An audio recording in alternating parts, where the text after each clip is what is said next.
Hey guys, this is Eric Weingartner with Weingartnerracing. Today's video is a good one. It really is.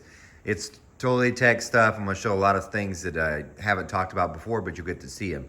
And this is dyno stuff. And probably the biggest question to get answered is it more important to have more compression ratio or to have more flow? Because this is probably the closest test to answering that question. But it won't give you an exact answer on that because there's some little things that might mess that up. So there's not an exact quite answer, but I get pretty close to giving you the best idea. I also show some differences in power between different intake manifolds and some other really cool stuff that was tested on this. So pay attention and watch, you get a whole lot out of it. Before I begin getting too far into it, I want to say I was only going to do this videos and just show the videos, and I wasn't going to do any printed books. For those that don't know, I usually print books of the dyno sessions. For instance, this is the 496 Dyno Mule book that is sold out, won't be any more printed, but if you want to see any of this stuff, this is from the first dyno session where it tested like 6 different sets of heads. It had like the AFR 265, ProMax 290, the AFR Enforcer heads, Brodix 270 and 294s, a bunch of different manifolds. This is still available as a PDF bundle. So if you go to my website, wengines.com, on the home page, you'll see a link to my online store. And for $100, you can purchase the bundle of books. So it's not just this one, it's every one so far that's been made this year. However, I said I wasn't going to do any of that stuff with the dyno test that you're about to see, but I am. I'm going to make an actual printed book, not a PDF one. And I'm going to have this test in it and also the final test from the small block Chevy Dyno Mule that I have done no videos on so far. So it's available on a pre-order right now, and it's $65. Because it's the holiday season, I'm also going to give you the channel membership if you buy that book. So please go and buy that book so it'll get printed and you'll get to see all the information that you get to see today and some other stuff as well. So, but anyway, there's my little spiel. Let's get to it. The engine that was used for testing was a 496 big block Chevy, and it had previously, when I did this dyno session, its compression ratio was slightly different, and I'm going to tell you why. When we first dyno tested it, it had these ProMax 317 heads on there, and they're completely stock. Besides, I changed the locator just to give it a little bit more spring pressure to avoid valve float. So at the time, they had 119 cc chambers. That yielded, I think, about 10.3 compression ratio with the Molly pistons that are in it. It had a hydraulic roller that only had a 630 lift, and it had 243, 247 on a 110 LSA. And that thing made about 680 horsepower, and that was in our first dyno session when I compared all those different heads.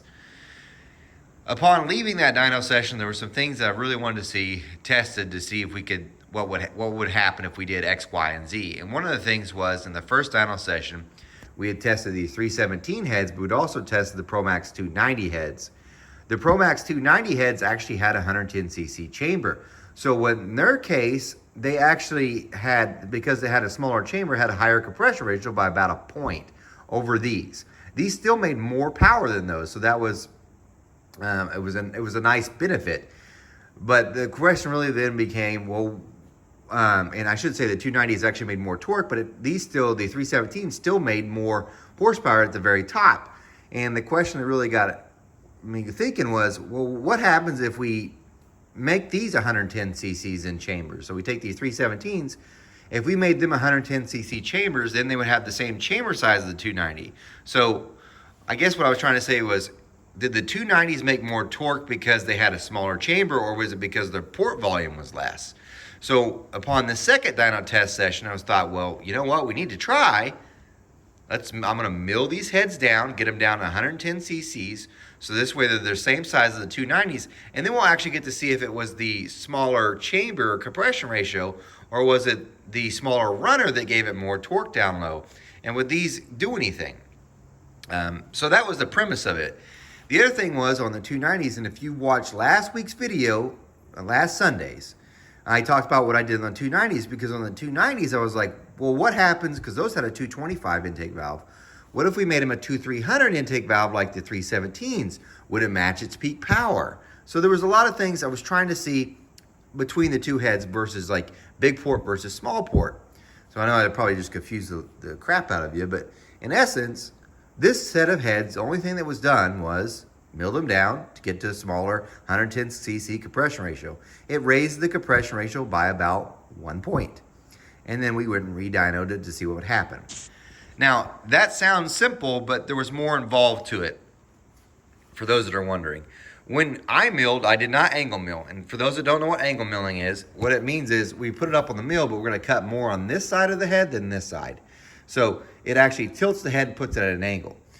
Those you can remove more material and get the chambers even smaller. I chose not to do that because the problem with angle milling is when you tilt the head that way and you're milling more off on this side, you change the angle of the intake face. So you then have to do another machining operation to get this intake face the same angle now as the intake manifold.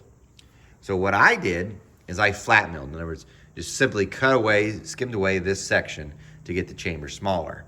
This did bring this down, but it does not change the angle to where it matches up with the manifold. The only thing that you will have a problem with is if the bolt holes. So as you mill these down, the bolt hole moves down. Nothing needed here, but on the manifold itself, on some of them, you would have to actually grind further down because the bolt would be here. Now you moved it down because the heads were milled. I actually didn't have to modify any of the bolt holes on these. The Brodix manifold itself that we're going to show on this test did take some grinding on here because this edge here happened to hit it. And that's probably because the milling moved this edge further down to make more contact with this. So, but beyond that, the other manifolds, no problem at all that I'm about to show. So, milled it that way. Here's the problem with doing that though. So just to let you know, besides the bolts, this was a bigger problem. In order to get from 119 cc's down to 110, in general, you take off 6 thousandths for every 1 cc. So I flat mill 6 thousandths, get rid of 1 cc. So if you do the math, I had to remove 54 thousandths.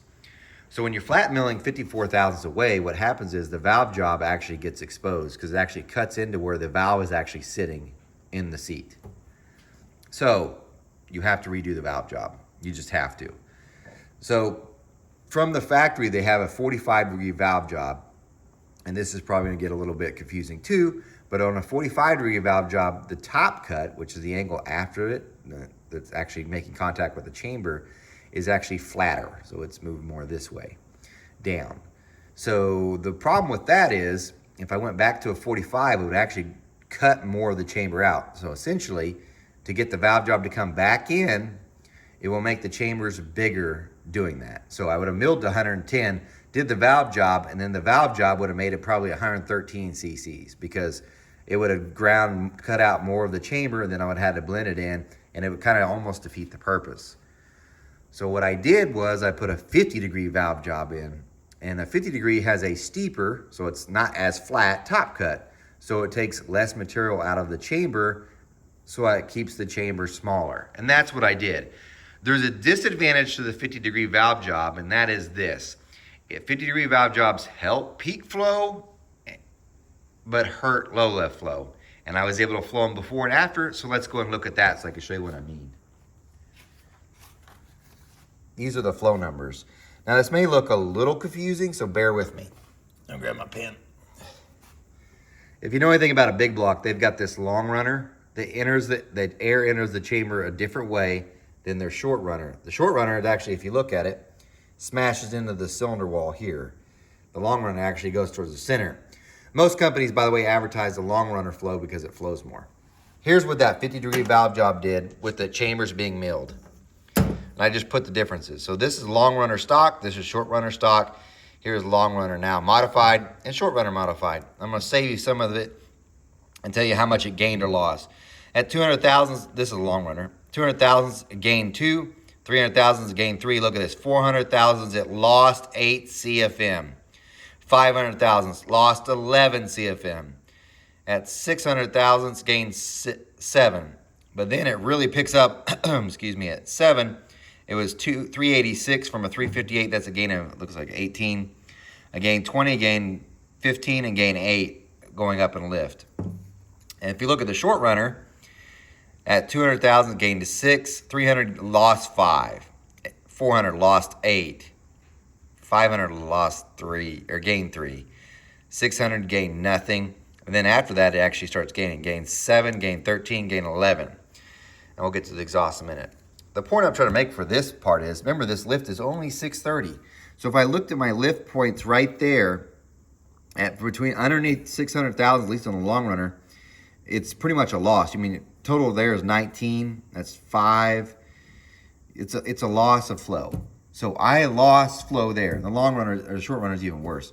Lost flow at the lift points. And this might explain to some of you, why do you keep flowing to 1 inch of valve lift? You don't need to do it if you only got a 630 lift, because it's giving you data and you're going to see how important this became.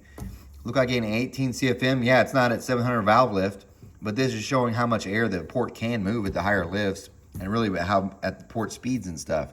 So that gives me more information, because if had I only floated there, you'll see it left a whole lot out. And it may explain why it does what it does when I show you the dyno sheets. Because below 600 thousandths, it's a loss. So compression ratio, gain. Flow, loss. Ideally, to done this test, I would have had the same flow numbers with a smaller chamber, and then we could make a comparison whether it was the compression ratio, and then we could do another test just like this to see if it was the flow that lost. Can't do that. That's why I said this test isn't 100% that way. Oddly enough, the exhaust I saved at a 45 because it didn't take anything out of the chamber to do it, because obviously flat milling doesn't affect its valve job. But I did just do it just because doing the intake, might as well freshen up the exhaust. And that's a pretty good valve job. However, for whatever reason, it lost flow quite a bit. I lost 2 at 2, lost 23 at 3, lost 28 at 4. I mean, that was a huge loss there. But it did start gaining at 5, 10, 5, 7, 7, 7. So it's the same 45-degree valve job, just a different profile. If you do the 630 lift thing, it's still a gigantic loss. So flow loss, absolutely. Lost below where the lifts of the cam were. But above that most people think is not important, it gained. So there's what it did.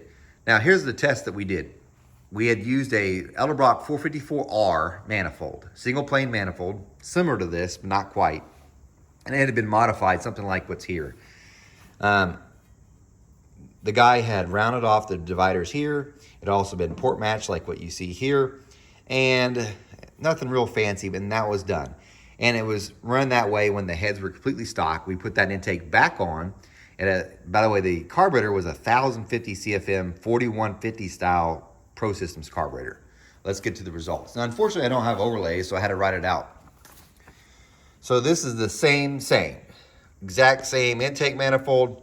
The only thing that was changed was the heads got milled. I had to write the differences because I printed out the wrong overlay. But these are the differences between stock, okay? So all the numbers you see here are the differences between the absolute stock power that it made.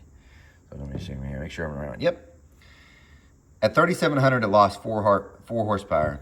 Nowhere else, again, does it ever lose. Gains, so you like, I'm gonna read through real quick, but gain 7, 9, 9, 9, 10, gain 13, gain 13, 13. Now here's what's interesting. Right through this point right here, it's not gaining as much. So from 46 to 49, it didn't gain that much. 6, 4, 5, 6, and then it starts really climbing. 9, 12, 13, 14, 15, 15, 15, 16, 23, 22, 23, 23, 26, 31. Had the test kept going, would have gained more. You might say, why don't you have numbers down here? Because in the initial testing, we stopped at 6,300 because there was valve flow. There wasn't no sense of going on. I did shim up the valve springs to give it a little bit more so they could keep going higher in the RPM range. But these numbers are legit. So that was a 26 horsepower gain. 26 horsepower from that. And nowhere, and you would think with the loss of flow, because I know a lot of people guess that if you lose flow, your low end's gonna be horrible, and then it's only gonna gain at the top because maybe you gain that high lift flow. It never lost anywhere. So I know some of you are like, well, that's only because it had more compression. That's why it gained. You could be right. I know I don't argue that point. But if the flow had lost that much, I would have expected it to have lost or been the same at some points. And only through this little range right through here, maybe I could give you that. But this is a huge gain, 26 horsepower. That's a massive difference in power from simply milling in a valve job. This is, I mean, I did have to do some blending to get the valve job just to come into the chamber. That was it. But as far as port work, which you can't see because it's, I don't have light in there, there's no port work done. So this is a very simple way to gain 26 horsepower. Because I can promise you I've fully ported a set of heads before and only gained like 20. So this modification took far less time, would cost the consumer far less money, and it gained. So well, if you're ever wondering, does compression ratio make more power? Absolutely. And this is just from milling. This isn't a different piston. This isn't anything. And I lost flow. So gives you something to think about. Now, that wasn't the only thing that was tested, because what I wanted to do was test this manifold. So Brodix, they didn't send me this. I actually paid for this. This is a Brodix BM, where is that? Yeah, BM 1000. Do not confuse this with the HVH 2000, which is a big block one. Do not confuse the two. If you ever see an HVH in general on a Brodix manifold, they're just not that good. The BM ones are good. So we switched this manifold, which it's modified now. It wasn't. It was completely stock when we put it on. I switched it for the modified Edelbrock 454R, and it did this. So just to back up for you guys, because I probably should point it out, when the Edelbrock 454R was on, it made 712 horsepower. It only made 680 before. So now you have a 700 horsepower engine instead of a 680. That intake that was completely stock now brought up to 716, which was, by the way, in case you're wondering, because I wrote them down, it gained 4 horsepower and 5 foot-pounds of torque, 647 foot-pounds of torque. It's pretty good, pretty good. Just an intake manifold change. But you know I'm going to test, and I want to test this. What this is an HVH. It's the one of the spacers that's made the most power difference of all the spacers that I have tested. What this is an HVH tapered adapter spacer. So it goes from a 4150 to when you put this on, you run a Dominator, and I ran a 1050 Dominator. Now remember, I had a 1050 4150 on here before. So as far as advertised CFM, they should have been the same. This spacer on and the Dominator. And then every time I have used this, it has gained, and it did again. So what did it do? It did this. Now it went to 725 horsepower and 651 foot-pounds of torque. That gained 9 horsepower and 4 foot-pounds of torque versus the 4150 carburetor. And by the way, the 4150 carburetor did have an open spacer underneath. It had a 1-inch wood spacer. I tried a tapered one. It didn't make as much power. The open one worked better. So it was like, man, that's a pretty good gain. But a viewer had sent in another manifold that I want to show you. And I'm going to bring it up here. Let me move this out of the way. So bear with me as I one-arm bandit this. Because I got to show you this one. He had sent in this one. And I just got done saying, if you ever see an HVH on a manifold from Brodix, it's not that good. And in general, that is correct. This is the exception. This is a really, really weird piece. Because look at this. That's a turtle in there. But that's a man-sized turtle. That's huge. Look how it sticks up and pokes through. Yeah, blocks up a lot of space. It's cast in there. It's also got these, which I know you can see them right here and here in the corners.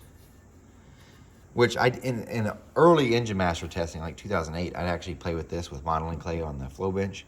And that actually does increase flow, but it makes the plenum smaller. And in general, it helps low end, hurts top end, but it made score better on the engine master challenge. But this one got sent in, and he actually sent this spacer too to use. So I thought, well, we'll just try it. And it did this.